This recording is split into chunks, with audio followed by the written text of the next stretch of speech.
శ్రీ శ్రీ భగవాన్ సత్సాయి బాబా వారి పాదపద్మాలకు శతకోటి వందనాలు సమర్పిస్తూ అందరికీ సాయిరామండి. మనకి మానవుడికి శాంతి కావాలని కోరుకుంటాడు. శాంతి ఎలా లభిస్తుంది అంటే సత్సాయి బాబా వారు చెప్పారు, ఐ వాంట్ పీస్ అని అందరూ వస్తూ ఉంటారు, భక్తులు అందరూ అడుగుతారు.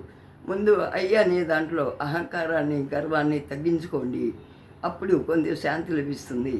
అలాగే వాంట్స్ కోరికల్ని అదుపులో పెట్టుకోండి. కోరికలు చూసిన ఎలా కొనుక్కోకుండా చూసి నేను ఉన్న దాంట్లో తృప్తిగా బతకడం అనేది నేర్చుకున్నప్పుడు వాంట్స్ తగ్గిపోతాయి. వాంట్స్ కోరికల్ని అదుపులో పెట్టుకున్నప్పుడు పీస్ అనేది, ఆ శాంతి అనేది లభిస్తుంది.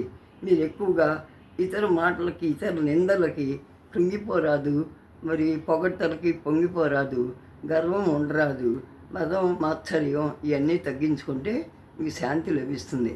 ఒకవేళ పొరపాటున ఆ కోపాలు తాపాలు వచ్చినా కూడా ఆ యొక్క దైవనామస్మరణతో వాటిని సరి చేసుకుని మళ్ళీ మానవుడుగా శాంతిగా జీవించాలని కోరుకోవాలి. ప్రతి ఒక్కరూ అలా కోరుకున్నట్లయితే శాంతి లభిస్తుంది. దీనికి ఉదాహరణగా మరి భగవద్గీత కూడా చెప్తుంది.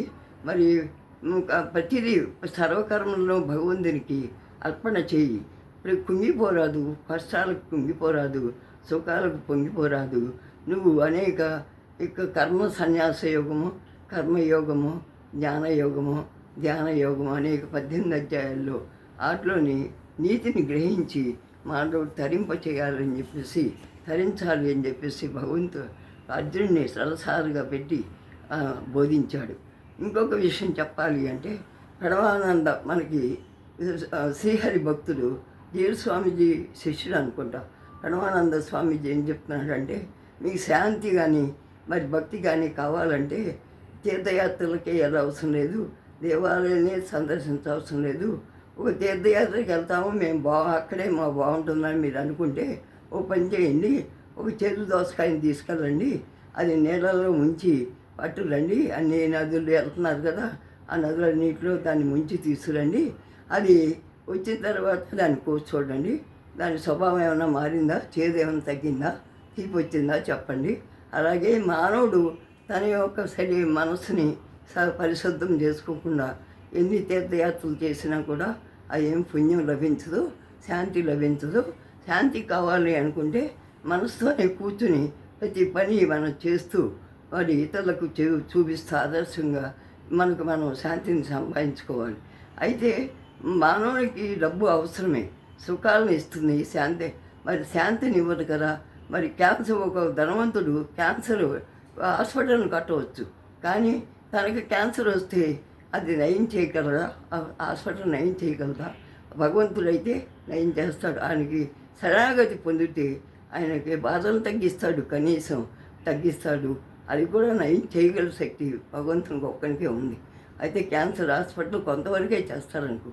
నేను ఉదాహరణగానే చెప్పాను, దీన్ని వేరే ఉద్దేశంతో నేను చెప్పలేదు.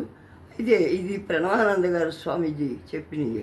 తర్వాత ఇంకా ఏంటి అంటే మనశ్శాంతి కావాలంటే మనం ఆదాబాదాగా పనులు చేయకుండా నిదానంగా ఒక్కొక్కటి చేసుకుని చక్కగా డైరీ రాసుకునే పొద్దున సాయంకాలం కూడా ప్రార్థన చేసుకుని నేను ఈ పని చేశాను స్వామి, నేను చేయగలిగినే చేశాను, నన్ను ఏమైనా తప్పులు చేస్తే నన్ను క్షమించమని ఆ భగవంతుని వేడుకుని మనం పడుకుని ఏమైనా దండం పెట్టుకుని కాస్త స్వామి మాటలు నెమరేసుకుని పడుకుంటే మంచి నిద్ర కూడా పడుతుంది. అయితే రామకృష్ణ పరమహంస ఇంకొక విషయం చెప్పారు. ఏంటి అంటే, మీరు ఒక శిష్యులు ఉన్నారు. ఆ శిష్యులు ఏం చేశారంటే, ఒకసారి పడవ దాటుతుంటే ఆయన పడవవాడు రామకృష్ణ పరమహంస ఏం చేయడు, ఎందుకు దండగా ఆయన దగ్గర శిష్యులకు అది ఇది అని చెప్పడం, ఏదో తిట్టడం మొదలుపెట్టాడు. అప్పుడు మా తల ఉంచుకుని ఆ యొక్క ఏడు ముఖంతో ఆ శిష్యుడు తిరిగి వచ్చి రామకృష్ణ పరమహంసతో చెప్తే రామకృష్ణ పరమహంస చెప్ప మీద చెడు అనిపించారు. నువ్వు చెడు మాటలు విని నాకు చెప్తావా, అవి అతన్ని మరి మందలించకపోయావా అని చెప్పేసి అన్నారు. అదే ఈ మాట వివేకానందుడికి తెలియదు. శిష్యుడు తను కూడా పడవ దాటుతున్నప్పుడు ఒక పడవవాడే ఏదో మాటలు అన్నాడు రామకృష్ణ పరమహంసని. అప్పుడు వివేకానంద చెంప చెళ్ళు అనిపించాడు. ఇంకొకసారి ఇట్లాంటి మాటలు చూడకుండా, చేయకుండా, వినకుండా, కళ్ళతో చూడకుండా నువ్వు ఏదన్నా మాట్లాడావంటే మాత్రం మర్యాదగా ఉండదని బాగా కొట్టొచ్చాడు. వస్తే అప్పుడు రామకృష్ణ పరమహంస మెచ్చుకుని నువ్వు చాలా మంచి పని చేసావు, ఎప్పుడైనా దుర్మార్గ మాటలు మాట్లాడినా దుర్మార్గ పనులు చేసినా అలా చెంప చెరువు కొట్టి అని ఆత్మవిశ్వాసాన్ని ధైర్యాన్ని పెంచుకుని నువ్వు భయపడకుండా ఉన్నావు, చాలా మంచివాడు అవుతావు నువ్వు అని చెప్పి వివేకానందాన్ని ఎక్కువగా ప్రేమించాడు.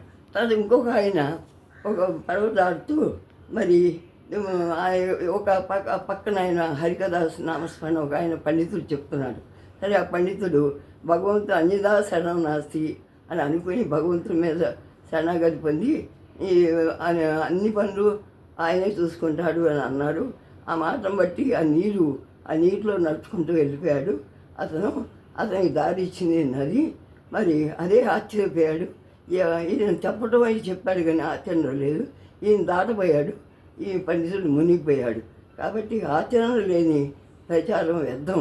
మనం చెప్తున్నామంటే కొంతవరకైనా, అంతా కాకపోయినా కొంతవరకైనా మనం ఆచరణ చేసి మనం యొక్క శక్తిని శక్తిని ఇమ్మని భగవంతుని మానవ ప్రయత్నం చేసి దైవానుగ్రహం అందరూ పొందాలని కోరుతూ అందరికీ సాయిరాం.